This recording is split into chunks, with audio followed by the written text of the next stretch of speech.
اور ووٹ خریدنے کے بعد آپ نے ووٹ آف نو کانفیڈنس میں ووٹ ڈال بھی دینا ہے, وہ ووٹ کاؤنٹ بھی ہونا ہے, تو اس کے بعد پھر 63A کی جو حیثیت ہے وہ ختم ہو جاتی ہے. پھر اس کو لانے کا کوئی مقصد نظر نہیں آتا کہ جب 63A کے تحت اگر کوئی ووٹ آف نو کانفیڈنس میں ووٹ ڈال دیتا ہے اور اس کے بعد وہ چلا جاتا ہے اور وہ بعد میں ریزائن کر دیتا ہے, معاملہ الیکشن کمیشن سے ڈیسیجن سے پہلے ووٹ اس کا کاؤنٹ ہو گیا, ووٹ کاؤنٹ ہونے سے بعد وہ ریزائن بھی کر دیتا ہے, تو اس وجہ سے وہ نہلی سے بھی بچ جائے, جو ان کا ماننا ہے کہ وہ نہلی سے بھی بچ جائے, ووٹ بھی کاؤنٹ ہو جائے, تو پھر تو 63A کی منشے ختم ہو جاتی ہے, پھر تو حیثیت ہی ختم ہو جاتی ہے. پھر فائدہ کیا ہوا یہ سارے کا سارا معاملہ کرنے کے لیے؟ تو یہ رضا ربانی کی طرف سے درخواست دائر کی گئی ہے جس کو آپ کے ساتھ میں نے شیئر کیا. اب ہم آ جاتے ہیں جو صدارتی ریفرنس میں 3 جواب آ چکے ہیں. مسلم لیگ نون کا جواب, اچھا جمعیت علماء اسلام فے نے تو 63A کو غیر جمہوری قرار دے دیا. آج مولانا فضل الرحمان کے رائٹ ہینڈ پر بیٹھے ہوتے ہیں شہباز شریف, لیفٹ ہینڈ پر بیٹھے ہوتے ہیں بلاول زرداری, یہ دونوں 63A کے موجب بھی ہیں اور اس کے یہ بانی بھی ہیں. ان کے بارے میں جمعیت علماء اسلام فے اپنے جواب میں کہہ رہی ہے کہ یہ تو ہے ہی غیر جمہوری. 63A جو کہ آئین کے اندر لے کر آنے والے ہیں پیپلز پارٹی اور نون لیگ, ان کے بارے میں کہا جا رہا ہے کہ یہ غیر جمہوری ہے. اب میں آپ کو جواب سناتا ہوں. سپریم کورٹ کا جو جواب ہے, آئین کا آرٹیکل 95 ووٹ ڈالنا رکن قومی اسمبلی کا انفرادی حق ہے, وہ جماعت کا حق نہیں ہے, یہ کہنا ہے سپریم کورٹ بار کا.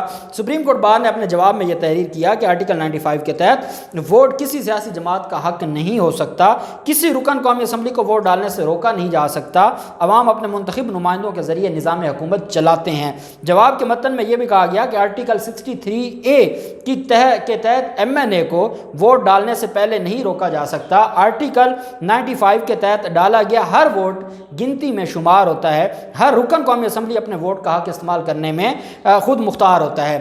سپریم کورٹ بار کا مزید کہنا ہے کہ آرٹیکل 63A میں پارٹی ڈائریکشن کے خلاف ووٹ ڈالنے پر کوئی نااہلی نہیں ہے. وہ تو 63 کے یہ وہ لوگ ہیں جو خود 63 لے کر آئے تھے, جب ان کے گلے پڑ گیا, جو گڑھا انہوں نے کھودا تھا آج خود اس میں گرنے لگ گئے, تو اب ان کو بڑی تکلیف ہونا شروع ہوگی اور کہتے ہیں 63 میں تو نااہلی ہے ہی نہیں. یہ سپریم کورٹ بار کہہ رہی ہے.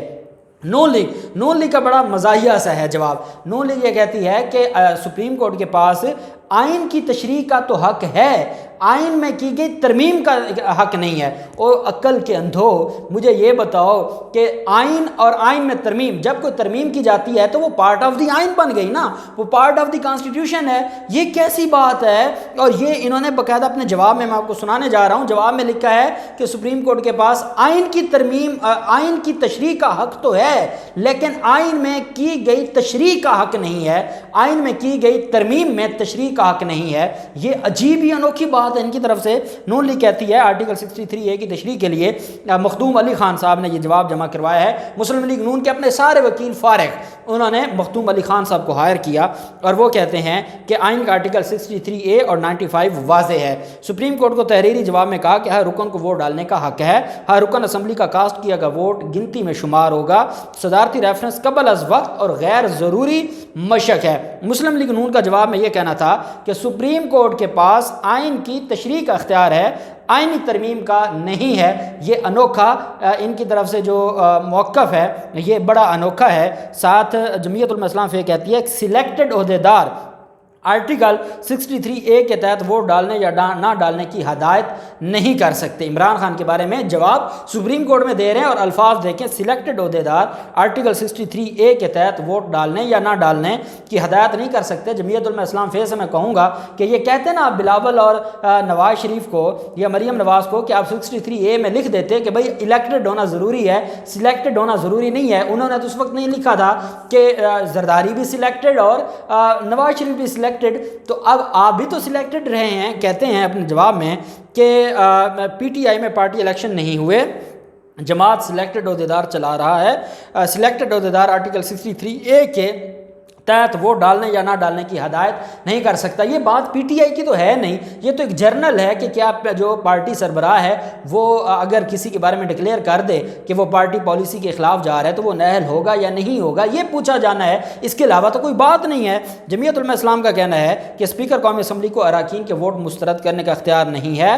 لازمی نہیں کہ عدم اعتماد پر ووٹنگ سے پہلے ہی ریفرنس پر رائے دی جائے. کسی رکن کے خلاف نااہلی کا کیس بنا تو سپریم کورٹ تک معاملہ آنا ہی ہوتا ہے. جمعیت علماء اسلام کا کا کہنا ہے کہ سپریم کورٹ نے پہلے رائے دی تو الیکشن کمیشن کا فورم غیر مؤصل ہو جائے گا۔ آرٹیکل 63A پہلے ہی غیر جمہوری ہے۔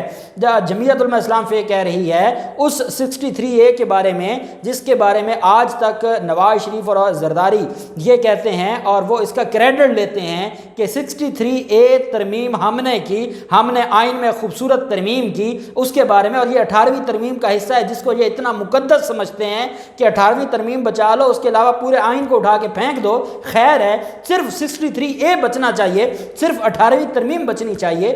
اس کے بارے میں فضل الرحمان کہتے ہیں کہ آرٹیکل 63A تو پہلے ہی غیر جمہوری ہے، آزاد جیت کر پارٹی میں شامل ہونے والوں کی نشست بھی پارٹی کی پابند ہو جاتی ہے۔